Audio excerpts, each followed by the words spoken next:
This conference will now be recorded.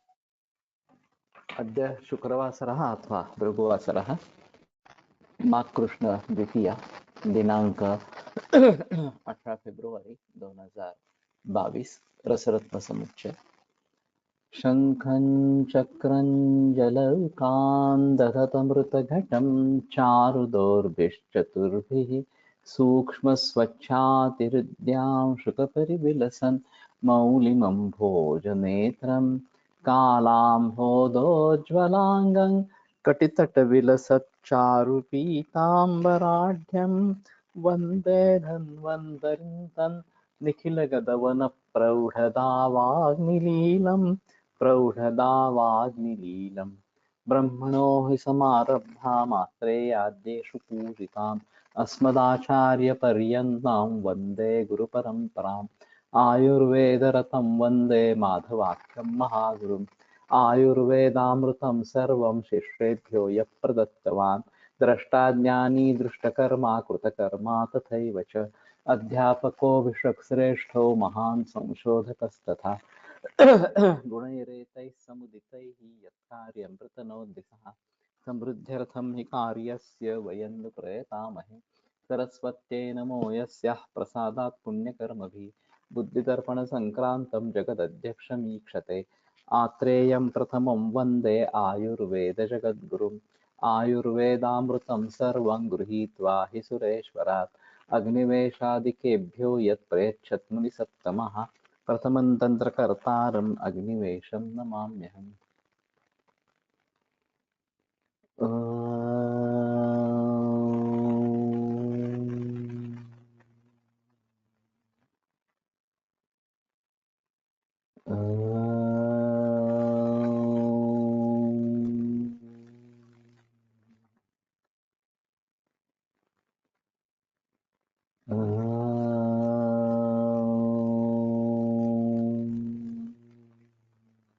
Om Shanti शांति शांति। अथ चतुर्दशोऽध्यायः राजयक्ष्मादिचिकित्सितम्। ये चिकित्सिनम ये थोड़ा अजब है, इसमें सभी में किया गया चिकित्सितम होना चाहिए। अग्निमांदम ज्वरम शैत्यम, तो ज्वर होना चाहिए था। वांति शोणित पूययोः सत्वहानिश्च दौर्बल्यम रोगराजस्य लक्षणम। तो अग्निमांद्य, ज्वर, शैत्य और रक्त और पूय की वांति तो ये काफी गंभीर अवस्था है। आगे वाली अवस्था इस प्रकार की है, एम्पायमा जिसको कहते हैं। तो इस प्रकार की अवस्था को भी ट्रीट करते थे पुराने जमाने में। तो ये काफी हमारे लिए प्रशंसनीय बात है। अभी आयुर्वेद के बारे में जो मुद्दे उठाए जाते हैं, खास करके इन्फेक्शियस डिसीजेस के बारे में, कि आयुर्वेद अगर इतना महान है तो बड़े बड़े लोग इस प्रकार के रोगों से ग्रस्त होकर मृत्यु उनकी क्यों हो गई। शिवाजी महाराज या फिर सवाई माधवराव पेशवे, ये खास करके उदाहरण के तौर पे बताए जाते हैं। तो इसमें एक अहम मुद्दा है कि साहस या शक्तिमान अतिक्रम्य, शक्ति को जज न करते हुए शक्ति के बाहर इस प्रकार का काम करना, ये मुख्य कारण है जिसके जरिए उनको जो बुखार हुआ, या सवाई माधवराव को तो राजयक्ष्मा हुआ इस प्रकार से, और उनकी मौत हो गई। तो इसमें आयुर्वेद का क्या रोल है? अगर हमारे स्थिति में ये इस प्रकार से असाध्य इस प्रकार की बीमारी है और कारण अगर बहुत ही स्पष्ट है, तो ये हम ट्रीट नहीं कर पा रहे थे, और फिर एलोपैथी में माइक्रोस्कोप के जरिए जब जंतुओं की खोज हुई और फिर बाद में एंटीबायोटिक्स आए, तो उसी के कारण आधुनिक वैद्यक ने इन सभी रोगों पर विजय पाई है और एक उनका बड़ा योगदान है, इस प्रकार से लोग बोलते हैं। वैद्य का सत्ता, ये जो आनंद नाडकर्णी की किताब है, उसमें उन्होंने राजयक्ष्मा के बारे में, टीबी के बारे में बताया है। और अमेरिका में टीबी डिटेक्ट होने के बाद उस समय ऑकरेंस उसका 75% वगैरह ऐसा कुछ था। और फिर जब ये एंटी ट्यूबरकुलर AKT ट्रीटमेंट उपलब्ध हुई, तब तक ये 12 तक नीचे गिरा था। और केवल अमेरिका के समृद्धि का आलेख यही उसमें कारण था। तो अमेरिका में टीबी कंट्रोल हुआ, वो दवाइयों से नहीं हुआ। दवाइयां जब आई तब तो पहले ही वो काफी कंट्रोल हो चुका था। तो कहने का तात्पर्य अर्थ ये है कि इस प्रकार के जो ऐतिहासिक संदर्भ है, उनके बारे में भी हमें पता होना चाहिए इस प्रकार से। और सर्वांगीण दृष्टिकोण ये आयुर्वेद का दृष्टिकोण है, आयुर्वेद की खासियत है। और अभी सभी तरीके के अगर कारण हो और लक्षण, अभिव्यक्ति हो, बल कम हो, तो राजयक्ष्मा के मरीज टिक नहीं पाते हैं, जो फिलहाल हम HIV में देखते हैं। HIV के सभी मरीज राजयक्ष्मा से मरते हैं। तो ये बात इसमें स्पष्ट है कि जब हमारी इम्यूनिटी कम हो जाती है HIV में, तो राजयक्ष्मा जोर करता है और फिर उन्हीं के जरिए मौत होती है। अब बहुत सारे मरीज ऐसे होते हैं, HIV पॉजिटिव होते हैं लेकिन फुल ब्लोन एड्स नहीं होता। जब एड्स हो जाता है तब ये मरते हैं, राजयक्ष्मा जैसे लक्षण दिखा के मरते हैं। तो इस प्रकार की हालत में भी हम क्या कर सकते हैं, ये एक अलग मुद्दा इस प्रकार का रहेगा। लेकिन जो आक्षेप लगाए जाते हैं आयुर्वेद के ऊपर, क्या अगर ये इतना बड़ा साइंस था और आप कह रहे हैं कि बहुत अच्छा है, तो ये क्यों हुआ, इस प्रकार से पूछते रहते हैं। और उनको मुंह तोड़ जवाब देना एक आवश्यक इस प्रकार का रहेगा। रसस्य तुल्य भागेन हेमभस्म प्रकल्पयति। तो पारद के तुल्य भाग हेमभस्म, तालकं गंधकं तुल्यं माक्षिकं रसकं शिलाम। हरताल, गंधक, ये तुत्थ, माक्षिक, रसक और शिला का मतलब मेरे ख्याल में मैंने शिला यही होगा इस प्रकार का। पारद स्वर्ण भस्म एक भाग, हरताल एक भाग, शुद्ध गंधक एक भाग, शुद्ध तुत्थ एक भाग, स्वर्ण माक्षिक भस्म एक भाग, कर्पर भस्म एक भाग और शुद्ध मनशील एक भाग। रस साम्येन युञ्जीत तुत्थम भस्मीकृतं न्यसे। और जितना रस है उतना ही तुत्थ भस्मीकृत भी डाले। तो पहले वैसे ही डालना है। शुद्ध तृतीया में चौथाई भाग टंकण तथा मार्जार की विष्ठा मिलाकर दही के साथ अच्छी तरह घोटकर शराब संपूर्ण पे बंद कर लघु पुट दे।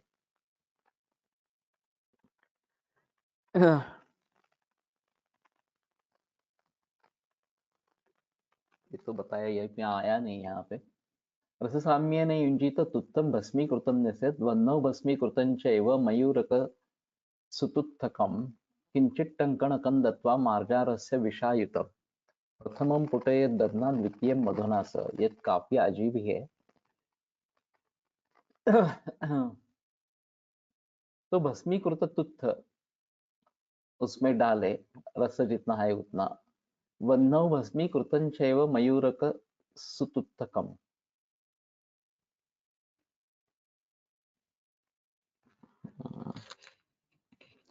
शुद्ध तृतीया में चौथाई भाग शुद्ध टंकण मार्जार की विष्ठा मिलाकर दही के साथ अच्छी तरह घोटकर शराब संपन्न पे बंद कर लघु पुट दे। योग्य द्रव्यों का भस्म करने योग्य द्रव्यों का भस्म बना ले और पारद गंधक की कज्जली बना ले।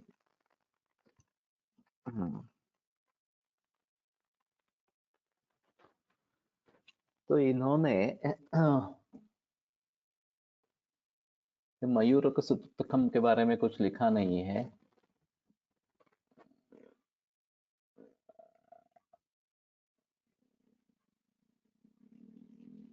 शिला का इन्होंने शिलाजतु अर्थ किया है।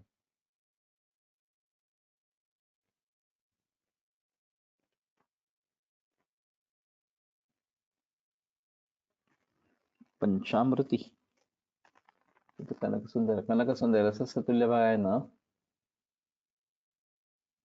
समत्वं तुत्थादीनां विशेष शोधनमाह तुत्थं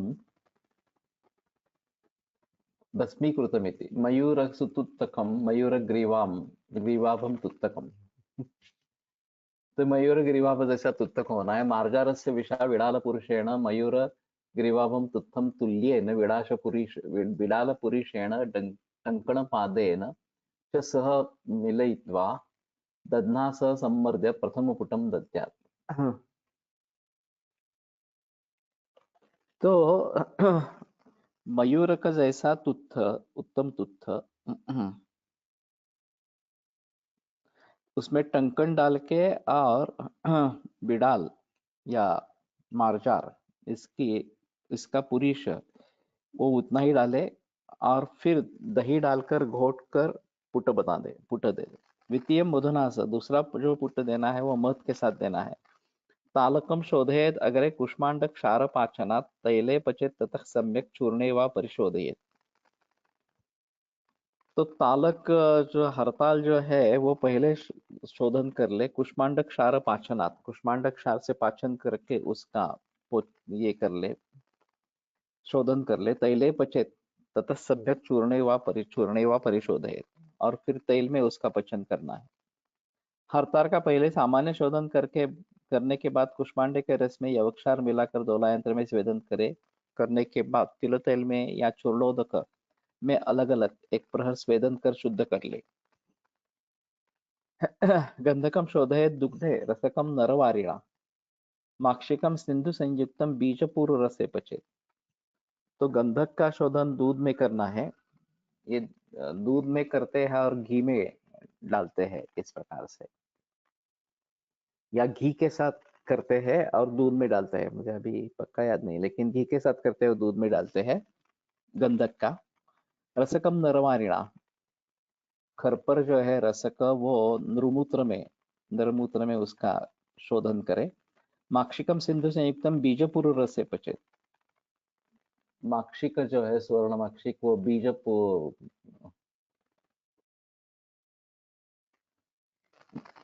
बीजपूर्व ये महाड़ुंग इसके रस में उसका पचन करे सैंधव डाल के। जयंती द्रव संपिष्टाम शिलाम तत्रैव पाचेत।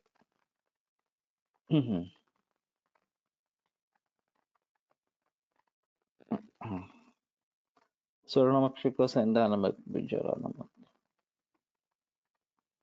जयंती नींबू के पाचन करे और जयंती के रस के साथ पीसकर मनशील को पूर्वोत्पाचन करे। तो जयंती द्रव से मनशील का पाचन इस प्रकार से करे।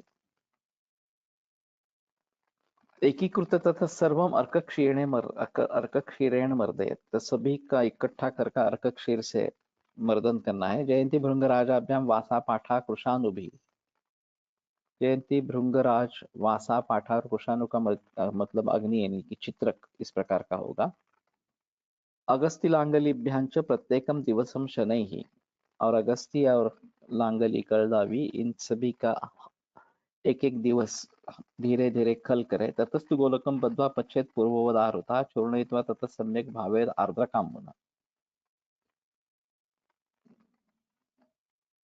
तो गोलक बांध कर पश्चेत पूर्ववद आरुता चूर्णयित्वा ततः सम्यक, तो इसका फिर से पचन करना है। जयंती भृंगराज अड़ूसा पाठा चित्रक अगस्त्य कालिहारी इन सबों के रस के साथ धीरे धीरे एक एक दिन मर्दन करे और उसका गोलक बनाकर पूर्ववत दोला यंत्र द्वारा पाचन करे और निकालकर चूर्ण बना ले। इसके बाद अदरक के रस के साथ अच्छी तरह भावित करे तथा व्योश के क्वाथ के साथ सात सात बार भावित करे।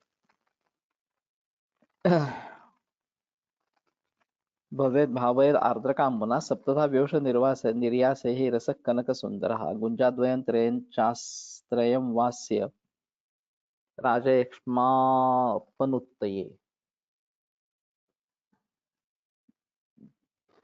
तो ये कनक सुंदर रस बनता है, उसका 2 गुंजा या 3 गुंजा मात्रा में राजयक्ष्मा के लिए प्रयोग करें। मधुना पिप्पली भिश्च मरीचैर्वा घृतान्वितैः। मधु, पिप्पली या मरीच और घृत, इनके साथ में स्नेहेद रोगिणम लेहेत रोगिणम वैद्यो वयोबल विशोषवित विशेषवित। तो रुग्ण का वय और बल विशेष जानने वाला वैद्य इसका लेहन रोगी को करवाए। जयपालर्जोभिर्वा शुंठ्या गव्यकृताक्तया ददितशूलिने प्राज्ञो गुलिमिने च विशेषतः।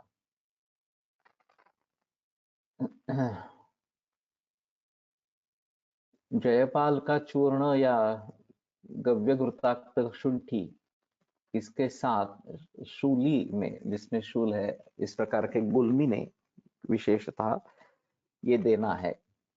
कादिवर्जम चरेत पत्यम रुद्यम बल्यंच पूर्ववत। तो कादी वर्ग जो है वो उसका त्याग करे, वो मत सेवन, उसका सेवन नहीं करे। हृदय पल्य ये पूर्ववत सेवन करे। संधिपाते दधितैनम आर्द्रक द्रव संयुतम, तो आर्द्रक रस के साथ संधिपात में इसको दे। गुड़ुचि त्रिफलाक्वातैः संस्कृतो गुग्गुलुर्वरः।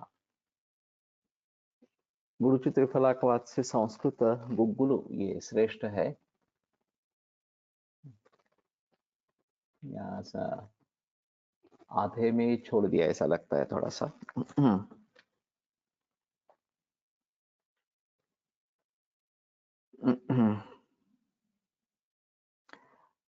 अथवा शुद्ध जयपाल के चूर्ण के साथ या सौंठ के चूर्ण के साथ गाय के घृत मिलाकर बुद्धिमान व्यक्ति स्थूल शूल के रोगी में लिए इससे तथा विशेषकर गुल्म के रोगी के लिए दे। इसके सेवन काल में ककारादि वर्ग को के द्रव्यों को करेला आदि त्याग दे और पूर्ववत हृदय और बल शक्तिकारक तथा बलकारक पथ्य का सेवन करे। इस रस का अदरक के रस के साथ संधिपात रोग में सेवन करें। इस रस के साथ गुड़ुचि स्वरस तथा त्रिफला के स्वाद संस्कृत शुद्ध गुगुल का प्रयोग उत्तम होता है। तो पारागंधक की कज्जली बनानी है और बाकी द्रव्य जिस प्रकार से शोधन करने हैं वो हर एक के बारे में आगे आगे बताया है। वो उस प्रकार से शोधन करके जिन जिन का भस्म बनाना है वो भस्मीकृत करके इसमें डाले। और मयूर तुत्थक ये टंकण वगैरह देकर मार्जार के पुरीश के साथ और दही डाल के इसका मर्दन करे और फिर पुट दे। तो ये काफी अजीब चीज है। एक तो मार्जार का पुरीश ये अलग है, वो उतनी मात्रा में जितना तुत्थ है उतनी मात्रा में देना है। टंकण देखे इस प्रकार से और दधी में घोट कर पुट दे, मध में इस प्रकार के करके पुट दे, ये तो और अलग इस प्रकार की बात है।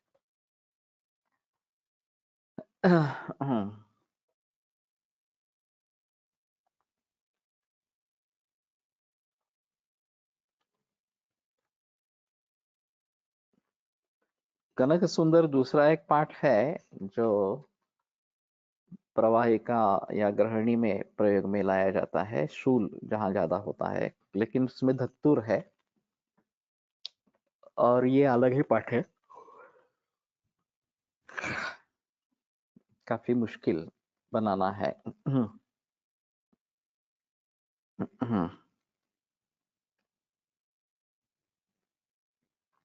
भस्म करने योग्य द्रव्यों का भस्म बना ले और पारद गंधक की कचेली बना दे। इसके बाद शुद्ध तृतीया में चौथाई वगैरह मिलाकर अच्छी तरह घोटकर सराव सराव संपुट में बंद कर लघु पुट दे।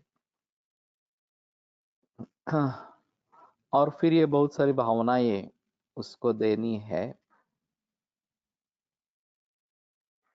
बीच में एक बार दोला यंत्र में वचन भी करना है। तो ये बताना काफी मुश्किल होगा कि इसकी कार्मुकता किस प्रकार से होगी, और इन सभी का क्या संबंध है बिडाल पुरुष और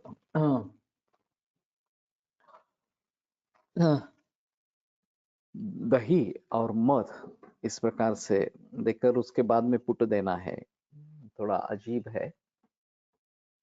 तो देखेंगे।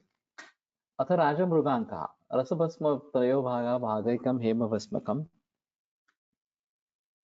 मृतताम्रस्य भागैकं शिलागन्धकतालकं प्रतिभागद्वयं शुद्धम् एकीकृत्य विचूर्णयेत् वराटान् पूरयेत्तेन अजाक्षीरेण टङ्कणं पिष्ट्वा तेन मुखं रुद्ध्वा मृद्भाण्डे तन्निरोधयेत् शुद्धं गजपुटे पश्चात् चूर्णयेत् स्वाङ्गशीतलं रसो राजमृगाङ्कोऽयं चतुर्गुञ्च क्षयापः दशपिप्पलिका क्षौद्रैर्मरिचैर् मरीचैकोनविंशतिः सघृतैर्दीपयेत् वाथ रोगराज प्रशांतये। तो राजमृगांक रस शायद मिलता है मेरे जहाँ तक जहाँ। तो रसभस्म 3 भाग, 1 भाग हेमभस्म, मृतताम्र 1 भाग, शिलागंधक तालकम, प्रतिभागद्वयम ये दो भाग, तो मनुशिला गंध का हरताल, शुद्धम एकीकृतम विचूर्णयेत, ये सब शुद्ध करके विचूर्णयेत करे, वराटान पूरयतेन अजाक्षीरेण टंकणम, तो वराट इस मिश्रण से भर देना है और अजाक्षीर के साथ टंकण का लेप पिष्ट्वा तेन मुखम मृद्वा, उसका मुख बंद करे, मृद्भांडे तन निरोधयेत शुद्धम गजपुटे पश्चात चूर्णयेत स्वांगशीतलम, और गजपुट में उसका पचन करे और फिर स्वांग शीतल होने पर ये रसः राजमृगांकोयम चतुर्गुंज क्षयापहा। तो इसमें अनुपान जो दिया है या सहयोगी दश पिप्पलिका क्षौद्रे ही मरीचे कोन विंशति, 10 पिप्पली क्षौद्र और 29 मरीच, ये भी अजीब है 29। तो 19 मरीच, 10 पिप्पली और शहद इसके साथ इस सघृतई दापये द्वाथ, अथवा नहीं तो ये मरीचयन का 29 और सघृतई उसका संबंध रहेगा। दश पिप्पला का और क्षौद्र और मरीच 29 मरीच और सघृत, 29 अजीब है थोड़ा सा। चूर्ण को कौड़ी में भरकर उसके मुख को बकरी के दूध के साथ टंकण को पीसकर उस कल्क के बंद करे और मिट्टी के पात्र में रखकर कपड़ मिट्टी से मुख बंद कर दे। इसके बाद गजपुटे में रखकर पाक करे और स्वांग शीतल होने पर निकालकर चूर्ण बना ले। यह राजमृगांक रस है, इसको 4 गुंजा की मात्रा में देने से राजयक्ष्मा दूर हो सकता है, दूर राजयक्ष्मा को दूर करता है। इसको 10 पीपर का चूर्ण, 19 मरीच का चूर्ण मधु तथा गुरुत के साथ राजयक्ष्मा रोग को दूर करने के लिए सेवन करें। लेकिन मुझे तो लगता है कि दशपिप्पली का क्षौद्र ही अलग करेंगे, मरीच 29 सघृत ही। ये भी प्रिबी कलमजी रचना है कि ये संस्कृति दृष्टि से ठीक नहीं है। Before it was available, no Maharaj Mrigank Ras available. महाराज मृगांक तो यहाँ तो नहीं है, तो थोड़ा देखना पड़ेगा महाराज मृगांक। अतः शंखेश्वर, तो शायद ये बनाने में उतना कठिन नहीं है। अभी हमारे पास जो राजयक्ष्मा के मरीज होते हैं, राजयक्ष्मा यानी कि मॉडर्न का टीबी, तो ये काफी मुश्किल बात हो जाती है।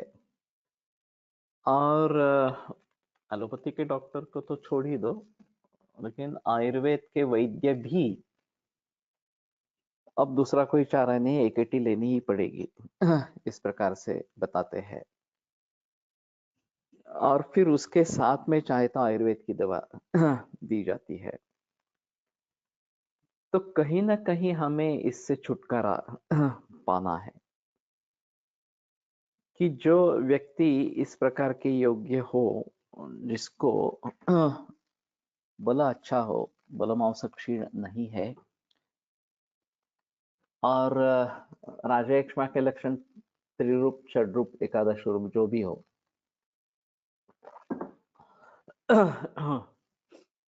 उनमें इन जैसी दवाइयों का प्रयोग करते हुए उससे मुक्ति दिलवानी है और एकेटी में नहीं जाना है। अब बात ये होती है कि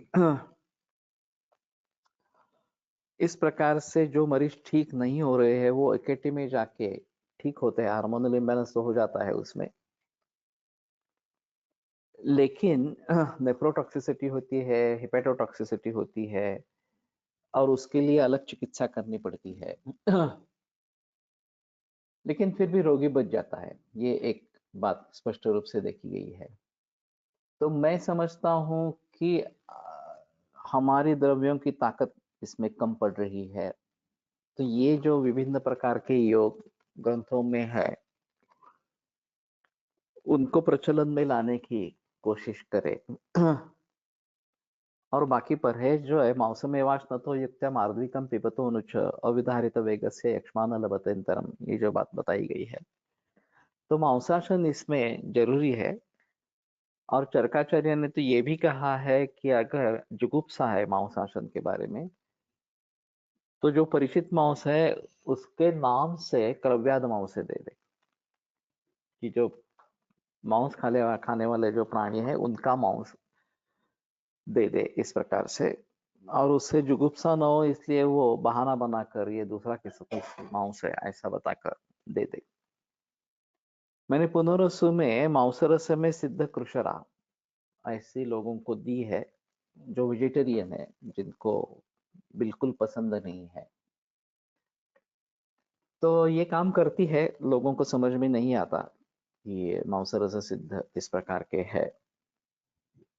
वजह वैसे अजमांस रसायन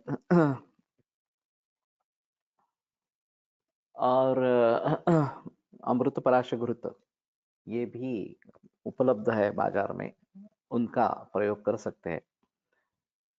तो अगर रोगी मांसाशन के लिए तैयार है तो दिक्कत नहीं है। मांसाशन के लिए अगर रोगी तैयार नहीं है तो दिक्कत वाली बात इस प्रकार की होती है। तो जैसे मैंने अभी मांसरस सिद्ध कृषरा ये देने का प्रयास किया है, तो उस तरीके से कुछ करना पड़ेगा। लेकिन ये बीमारी ऐसी है कि खास करके जो लंग टीबी है उसके बारे में ज्यादा दिक्कतें आती है। पॉट स्पाइन या ट्यूबरकुलर मेनिंजाइटिस ये वैसे भी एलोपैथी में कुछ होता नहीं है उसमें। तो हम अच्छी तरीके से उनको ट्रीट कर सकते हैं। इंटेस्टिनल टीबी एक और अलग है, ये इससे सभी के मरीज कम होते हैं। और अभी तो बगैर किसी सिम्टम्स के राजा एक्समा डायग्नोसिस हो जाता है, केवल एक्सरे के आधार पर पैच दिख रहा है इसलिए। तो ये भी थोड़ा अजीब मामला है। फिर भी ये सभी एकेटी तो शुरू कर देते हैं, 9 महीने इस प्रकार से लेनी है वगैरह वगैरह। और भी 6 ड्रग्स 7 ड्रग्स इस प्रकार की स्थिति है, इसमें केमोथेरेपिक ड्रग भी शामिल है। तो ये काफी मुश्किल मामला इस प्रकार का है। अभी सभी इन्फेक्शियस डिसीजेस के बारे में हमें अलगता से सोचना पड़ेगा कि जंतुओं की ताकत बढ़ गई है, हमारी ताकत कम हो गई है, और इसलिए असाध्यता की तरफ जा रहे हैं। तो भली भांति सभी भावों को ध्यान में रखकर दिनचर्या वगैरह ये सभी जो है वो, और फिर अच्छा नैसर्गिक खाना, बकरी का दूध, ये बकरियों के साथ रहना, ये भी एक राजा यक्ष्मा की अहम चिकित्सा है। तो उसके बारे में भी सोचना पड़ेगा। तो जहां हमें आयुर्वेद ही करना है, लोग एलोपैथी लेने के लिए तैयार नहीं है, वहां तो हमें पूरी तो कोशिश करनी चाहिए। तो ये मुद्दा महत्वपूर्ण रहेगा। शंकस्य वलया निष्कम चतुर्निष्कम वराटकम।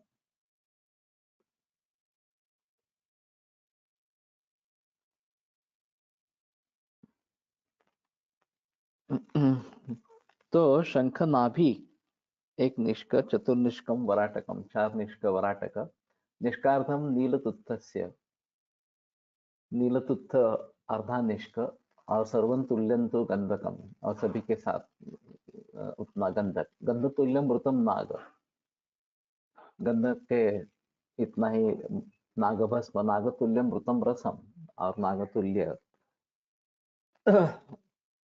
रस पारद टंकण मृत तुल्यम श्याम, और उसका ही टंकण मर्द्यम पाच्यम मृगांकवत, और फिर मर्दन करके मृगांकवत उसका पाचन करे। राजा यक्ष्मत हर सोयम नामना शंखेश्वरो मतः। तो इसमें वराट में डाल के उसका ये करे, अजाक्षीरण और टंकण के साथ लेप करे, मुख बंद करे, और फिर पुट दे। तो ये थोड़ा आसान है। पहला राजा मृगांक से भी थोड़ा आसान है।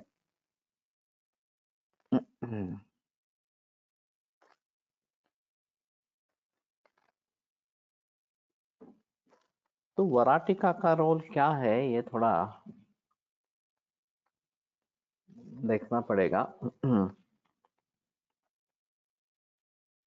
वराटिका में डाल के दग्ध करके पुट दे के फिर चूर्ण करे।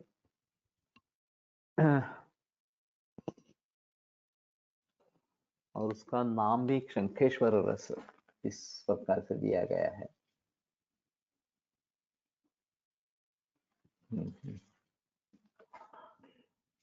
तो ठीक है, थोड़ा देखते हैं। शंखेश्वर अवेलेबल है? मालूम नहीं मुझे, तो मैंने कभी सुना नहीं है। मृगांक पोट्टली, शंखनाभिं गवांग शेरे पेशे निष्क षोडश। तो शंखनाभि ये भी एक अलग बात इस प्रकार की है। और शंखनाभि अलग से मिलती भी है बाजार में, दवा बाजार में शंखनाभि अलग मिलती है। गवांग शीरे पेशे निष्क षोडश। तो षोडश निष्क गाय के दूध में उसका पेषण करे। तेन मूषा प्रकर्तव्या तन्मध्ये भस्म सूतकम, उससे मूषा बनानी है। हाँ हाँ हाँ। और इसमें भस्म सूतक, पारद भस्म डाले, निष्कार्धम गंधका त्रीणी, एक निष्कार्ध, और गंधक में से 3 निष्क, इस प्रकार से करने हैं। चूर्णीकृत्य विनिक्षिपेत रुद्ध्वा तत् वेष्टेत वस्त्रे मृत्तिका लेपयेत बहि।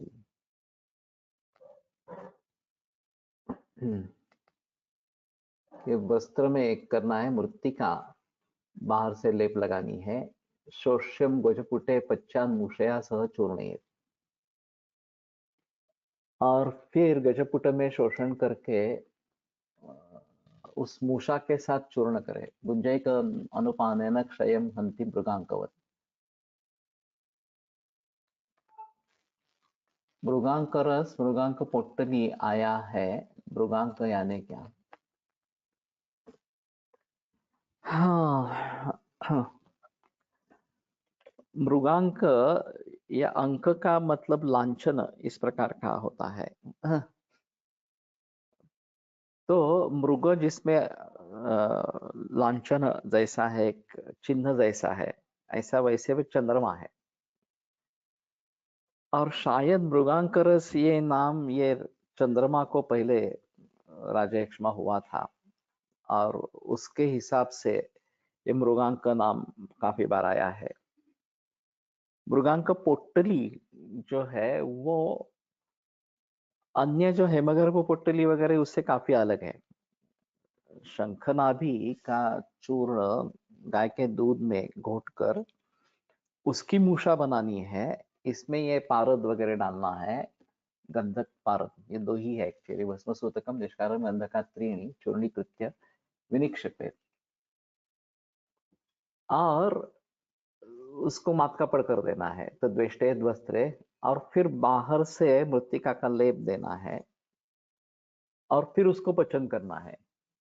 शोषण गजपुटे पश्चात मुषया सह चूर्ण, और फिर मूषा के साथ चूर्णन करे। तो इसमें पारा, गंधक और ये शंखना भी इतने ही द्रव्य है वास्तव में।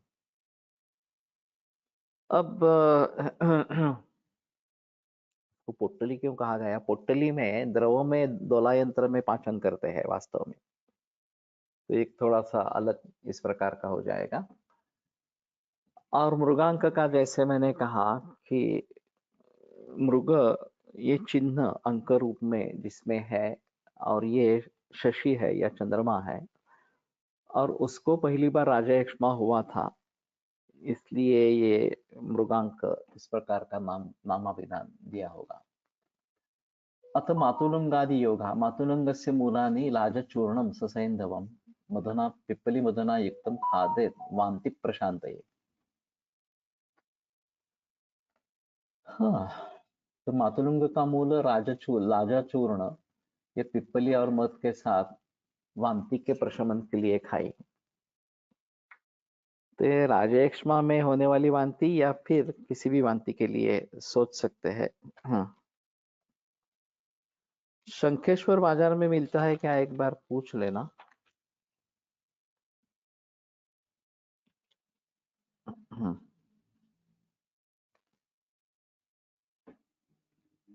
अथ रजन्यादि योगा, रजनी शंख पूगंच निष्कैकम वांति नाशनम। ये तो सभी वांति के लिए आए। रजनी शंख और पूग एक एक निष्क।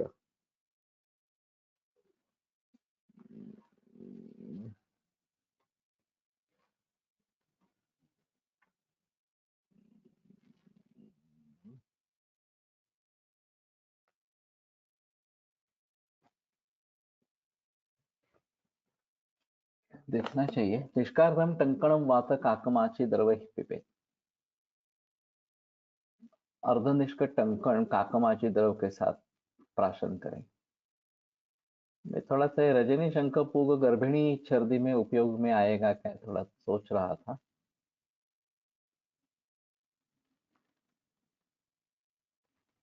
गर्भिणी छर्दी कई बार अनकंट्रोलेबल हो जाती है, और उसमें क्या करना ये एक अहम मुद्दा रहता है। सुवर्ण सूचक, कामदुघा, दुर्वा वगैरह ये सब होते रहते हैं। बहुत सारे मरीजों में फायदा होता है, लेकिन कुछ इस प्रकार के होते हैं कि जिन्हें नहीं होता। तो मैं मायके जाने की सलाह देता हूँ, उससे भी काफी फायदा होता है। ससुराल में रहती है तो ये चालू रहता है, मायके में जाती है तो बंद हो जाता है। तो लेकिन ये शंख, पूग और रजनी ये चल सकेगा। अलग तक रसं क्षौद्रे ही रक्तवांति हरम पिबे। हाँ हाँ, तो इसके बारे में तो थोड़ा सोच सकेंगे। अभी सरक्त छर्दी ये ज्यादातर oesophageal varices due to liver cirrhosis, ये काफी लोगों में देखा जाता है। और राजयक्ष्मा उरक्षत में भी ये पाया जाता है। अभी राजयक्ष्मा अधिकार चल रहा है, तो शायद इसी में सोचना पड़ेगा, लेकिन फिर भी लिवर सिरोसिस में उसके बारे में सोच सकते हैं क्या, थोड़ा देखेंगे। विनिष्कम भस्म सूतस्क निष्कैकम स्वर्ण भस्मकम शुद्ध गंधक निष्कौदो चूर्णयित्वा चित्रकद्रवहि द्वियामान्ते विशोष्यथ तेन पूर्या वराटिका। वराटान् मृन्मये भाण्डे रुद्ध्वा गजपुटे पचेत् स्वाङ्गशीतं विचूर्ण्याथ पोट्टलिं हेमगर्भिताम्।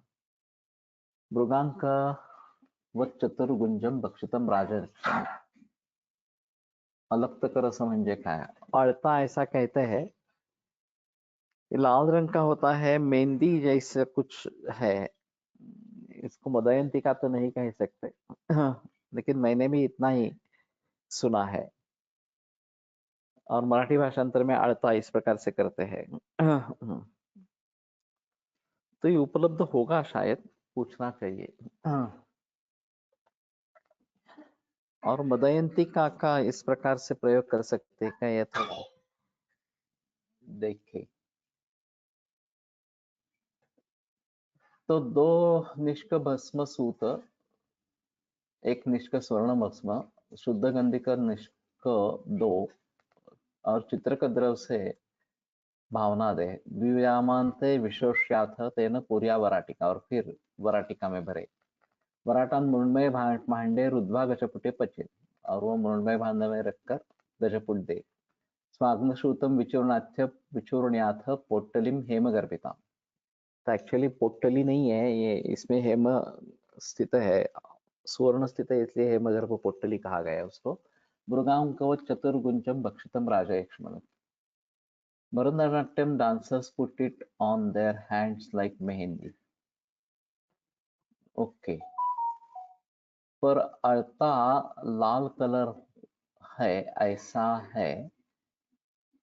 ऐसा ही लगाता जो बाजार में मिलता, लाल कलर है। ओके,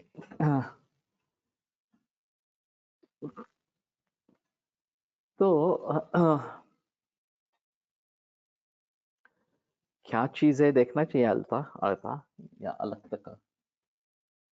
लेकिन उपमान के रूप में ये बार बार आता है।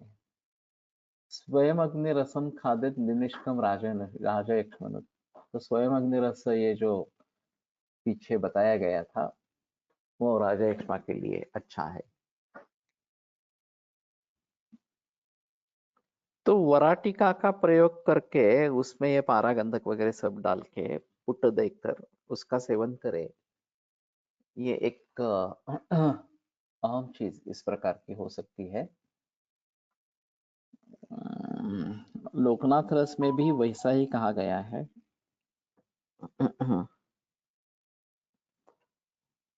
तो कपर्दिक की क्या खासियत है, थोड़ा देखना पड़ेगा। अतः पंचामृत रसः भस्मसूताभर लोहानां शिलाजुत विषम समम गुडची त्रिफलाक्वातैः संस्कृतं गुग्गुलं मृतं नेपाल ताम्रं च सूतस्थाने नियोजयेत्। एकीकृत्य द्विगुंजन तद भक्षयेत् राजा यक्ष्मण पंचामृत रसो नाम यनुपानं च पूर्ववत्।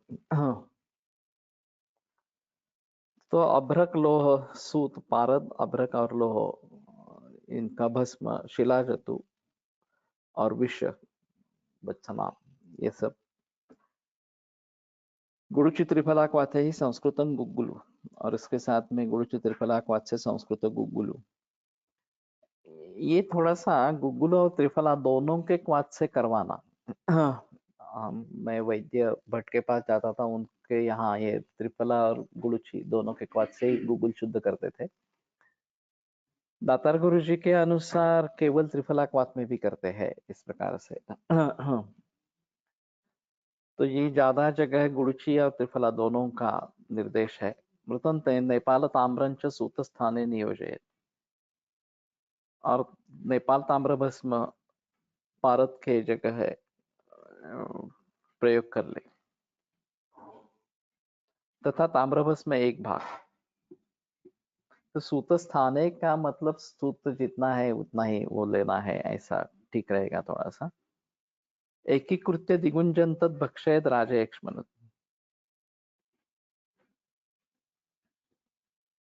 और ये राजा यक्ष्मा के लिए करेंगे। पंचामृत रसो नाम अनुपानम ही पूर्ववत। तो रसगंधक लोहाभ्र शुल्भ भस्म समांशकम, ये पाठ आरोग्यवर्धिनी का भी है।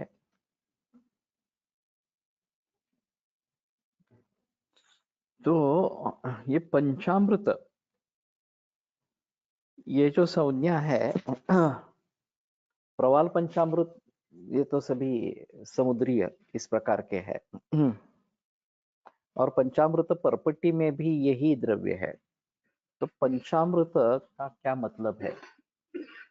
वत्सनाभ को अमृत कहा जाता है और ये पांचों अमृत जैसे है, ऐसा थोड़ा सा संबंध रहेगा।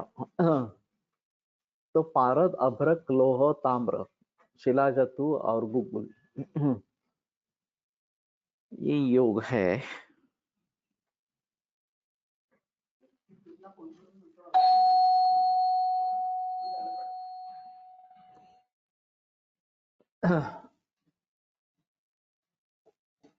इसमें बाकी कुछ नहीं कहे, द्विगुंजम सब एक इकट्ठा करना है, इतना ही है।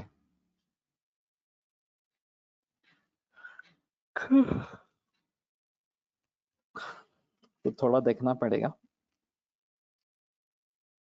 अवेलेबल है क्या, ये बनाना काफी आसान है।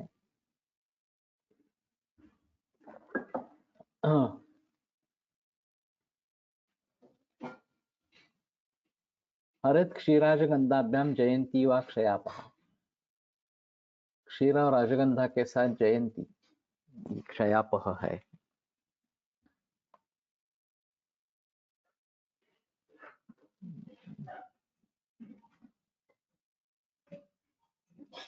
राजगंधा का इन्होंने अश्वगंधा किया है।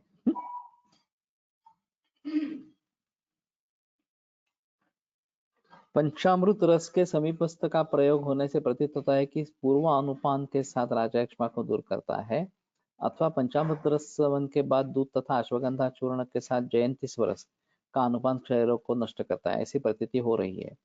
अन्यथा रस प्रकरण में ये जयंती का प्रयोग अप्राकरणिक हो जाएगा। हाँ, वैसे काफी जगह ये वनस्पतियों का पहले जैसे बताया वो प्रयोग आए हैं, तो ये थोड़ा सा देखना पड़ेगा। क्षय शामक रसः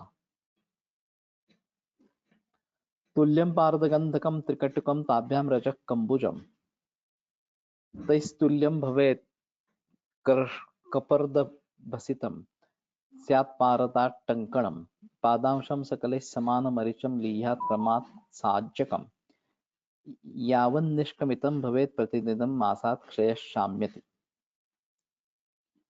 इसमें उसको लोकनाथ रस किया है। पारद और गंधक तुल्य त्रिकटुकम, और त्रिकटुक भी उसके समान।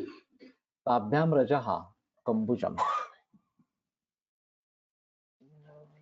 गंधक एक भाग, त्रिकटुक दो भाग, कंबुज शंख भस्म दो, दोनों के बराबर चार भाग। ताभ्याम रजः कंबुजम तैस्तुल्यम भवेत कपर्द भसितम, उस सभी के हिसाब से उतना कपर्द भस्म देना है। स्यात् पारदा टंकणम, और पारद जितना है उतना टंकण लेना है। शुद्ध टंकण पारद के चतुर्थांश भाग, पादांशम, हाँ उसका। सकल समान मरीचम, और सभी के समान मरीच। लियात क्रमात् साज्जकम, तो चतुर्थांश टंकण समान भाग, मरीच का चूर्ण 16 भाग। इन सबों को एकत्र घोटकर कांच के पात्र में रख ले। इसके बाद इसमें से एक रत्ती की मात्रा से बढ़ाते हुए एक निष्क 3 ग्राम पर्यंत घृत के साथ प्रतिदिन सेवन करें, तो 1 मास में क्षय रोग शांत हो जाता है। नियात क्रमात् साज्जकम यवनिष्कमितम भवेत् प्रतिदिनम।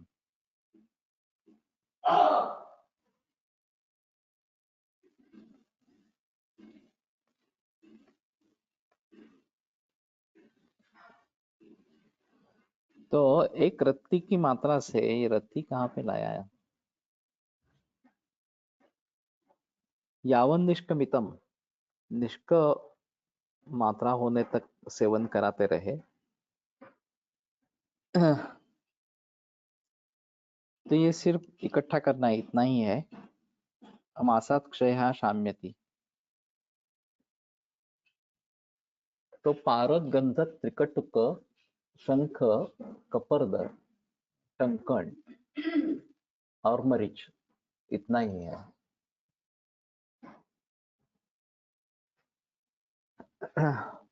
तो अ,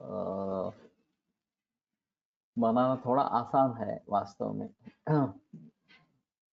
इसको इन्होंने लोकेश्वर क्या क्षय सामक रस हिंदी में किया है और यहाँ पे लोकनाथ किया है।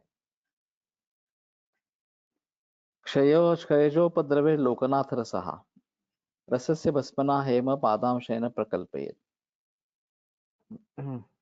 तो चतुर्थांश स्वर्ण भस्म, एक भाग रस भस्म, गंधकं द्विगुणं दत्वा मर्दय चित्रकामना, 2 गुना गंधक लेकर चित्रक जल से मर्दन करे। चराचरास्ये संपूर्य टंकणेन निरुद्य च, तो वराटिका में भरकर टंकण से निरोध करके भांडे चूर्ण प्रलिप्त तक क्षिप्त्वा रुंधितं मृत्स्नया। तो चूर्ण प्रलिप्त इस प्रकार के भांड में रखकर मत संधिबंध करे। मुत्स्नया रुंधित मुत्स्नया शोषयित्वा पुट्टेत् गर्ते अरत्नि मात्रे अपराह्नके। तो गर्त में सूखने के बाद पुट दे अरत्नि मात्रे अपराह्न के, अरत्नि मात्र और शाम को पुट देना है। स्वांग शीतलम उद्धृत्य चूर्णयित्वा विन्यसेत् एष लोकेश्वरो नाम पुष्टि वीर्य विवर्धना गुंजा चतुष्टयं चाज्यम मरीचैव मरीचैश्च समन्वितम्। तो ये काफी आसान है बनाने के लिए। लोकेश्वर रस।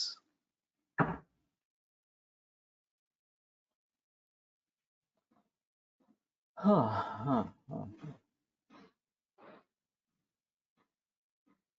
पुष्टिवीर्य विवर्धना गुंजा चतुष्टयं चाज्यम मरीचैश्च समन्वितम्। तो 4 गुंजा मरीच और घृत के साथ देना है। ये पुष्टि वीर्य विवर्धन, ये इसकी खासियत है थोड़ी सी। आप तक इस प्रकार की फलश्रुति तो नहीं दिख रही थी। तो ये लोकेश्वर रस मिलता है क्या देखना चाहिए। खादत परमया भक्त्या लोकेशे सर्वदर्शिनी अंगकारश अग्निमांदे च कासहिक्य रसो येयम्।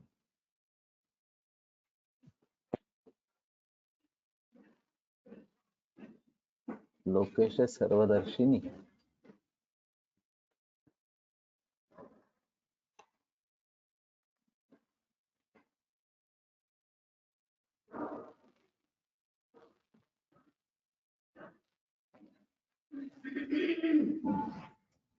मरीच का चूर्ण मिलाकर घुते के साथ उत्तम श्रद्धा के साथ लोकनाथ रस में सर्वदर्शी भावना के साथ सर्वदर्शी उत्तम भक्ति पूर्वक सेवन करें। लोकेश, लोकेश का मतलब तो परमेश्वर होगा। सर्वदर्शी तो ये सब देखने वाला है सर्वदर्शिनी। तो परमेश्वर सब देखने वाला है, इस प्रकार की परम भक्ति के साथ इसके खाइए।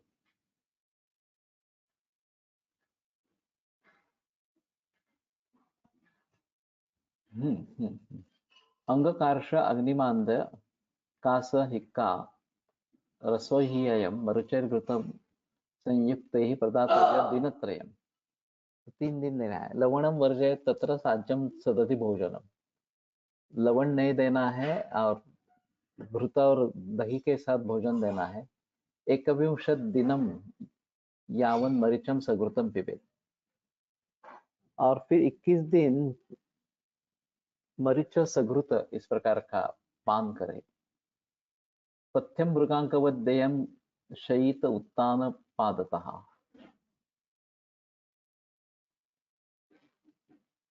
मृगांकवत पथ्य देना है और उत्तान पाद इस प्रकार से सोना है। वमने संप्रवृत्ते तो गुड़ुचि द्रवम आहरे, अगर वमन होता है तो गुड़ुचि द्रव देना है। मधुना पायत सार्धम दग्ध वृंताकम आशयेत, और दग्ध वृंताक मधु के साथ दे दे। स्नानम शीतलतोयेन मूर्ध्निधारा विनिक्षिपेत, शीत जल से स्नान और मूर्ध में धारा डाले। जाते श्लेष्म विकारे तो कदली फलम आहरे, पुष्पातन मरीचे सार्धम भोजे श्लेष्मनुत्तये। तो कफ विकार होता है तो कदली फल लेकर वो भर्जन करके मरीच के साथ लेना है। कफ दूर करने के लिए। आर्द्रकम मधु मिश्रम वा गुणार्द्रकम अथापि वा वृष्ट्वा कुस्तुम्बरी माशान निस्तुषांश चूर्णे तथा शर्करा घृत मिश्रण तद दधीत अरुचि शांति। ये तो अदरक मधु के साथ या गुड़ार्धक इस प्रकार से भी कफ के लिए दे दे। वृष्ट्वा कुस्तुम्बरी माशान, अरुचि की शांति के लिए कुस्तुम्बरी माश निस्तुषांश चूर्णे तथा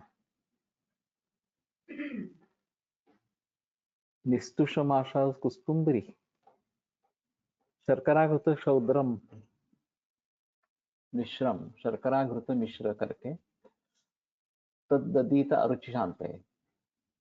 भृष्ट्वा कुस्तुम्बरीं सम्यक् घृते शर्करया पिबेत् एता मरीच संयुक्ता यावत् वांति प्रशाम्य।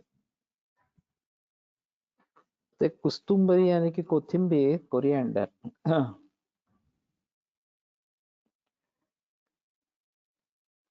इसके ये तो औषध 3 ही दिन देना है और फिर बाद में मरीच घी के साथ देना है। मृगांक का रस की तरह पथ्य रखे और विशेषकर उत्तानपाद होकर शयन करे। तो ये भी थोड़ा अजीब है, उत्तानपाद स्थिति में शयन।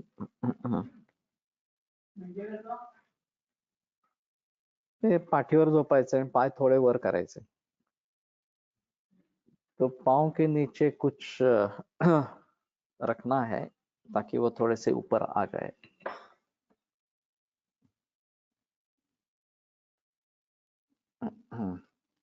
इसके सेवन करने से वमन होने लगे तो गुड़ूची का स्वर शहद के साथ पान कराए तथा साथ में बैंगन को भूज कर खिलाए। शीतल जल से स्नान कराए तथा सिर के ऊपर जल की धारा गिराए। कफ विकार हो जाने पर केला का फल लेकर तथा उसको भूनकर उसमें मरीच का चूर्ण मिलाकर कफ विकार को दूर करने के लिए खिलाए।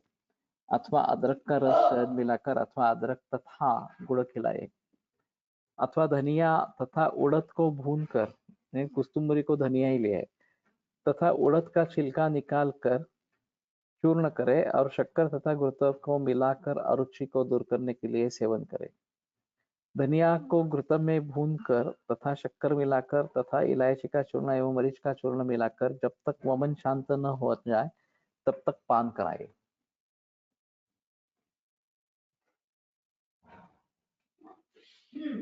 तो कुस्तुम्बरी का मैंने तो सोचा था कि कोथिंबीर होगी, लेकिन ये धनिया की ही बात कर रहे हैं।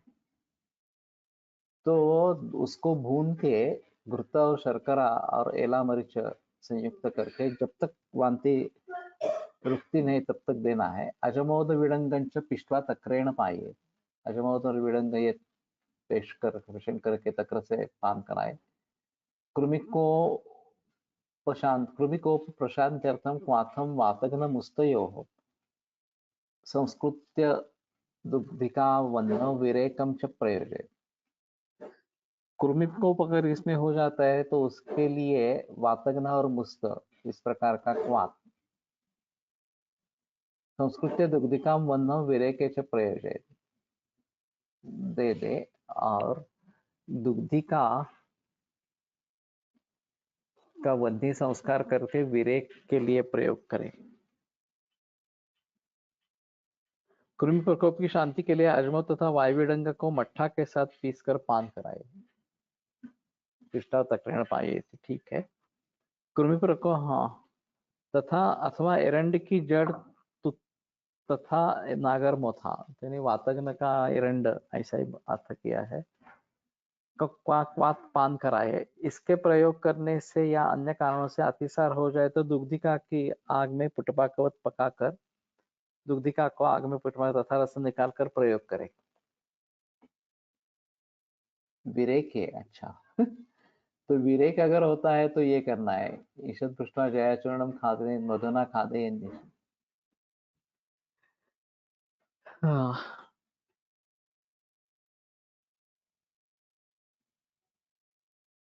अथवा जया के चूर्ण को थोड़ा भूनकर शहद के साथ रात को भक्षण करें।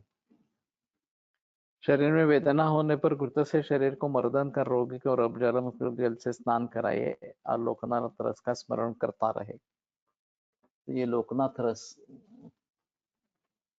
अंगतोदय घृतेन अंगम वर्धयित्वा उष्णवारिणा स्नापयत रोगिणम वैद्य लोकनाथंच संस्मरेत। तो लोकनाथ यानी कि ईश्वर अगेन, तो उसका स्मरण करते रहे इस प्रकार से। ये काफी अजीब है। तो वैसे बनाने में ज्यादा तकलीफ नहीं है, सिर्फ विभिन्न अनुपान और ये साज्य मरीज की बात जो की जाती है, मरीच अच्छा प्रमाथी द्रव्य है और धातुष्मा का अपचय और स्रोतरोध, ये दो संप्राप्ति में अहम मुद्दे हैं। तो शायद उन मुद्दों को ध्यान में रखते हुए मरीच का प्रयोग ज्यादा दिया गया, और वो उसका वीर्य सहन हो इसलिए घृत के साथ देना है, और 3 दिन ही देना, बाकी 21 दिन तो मरीच को घृत के साथ देना है, इस प्रकार से। तो शायद इन सभी के बारे में अलगता से सोचेंगे तो अच्छा इस प्रकार का रहेगा। तो ठीक है, आज यहीं पे रुकते हैं, कल इसको आगे बढ़ाएंगे। आयुर्वेद प्रकांडो सकाळी 6:30 इसी समय पे होता है।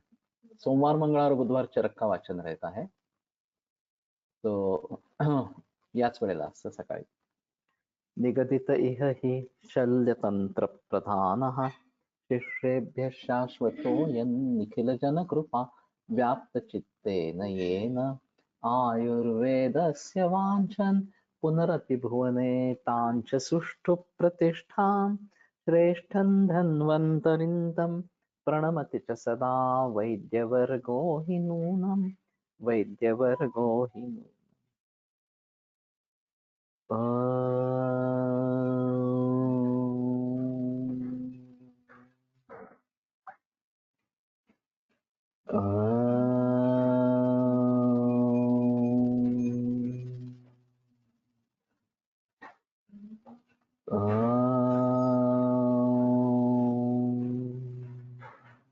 ओम शांति शांति शांति।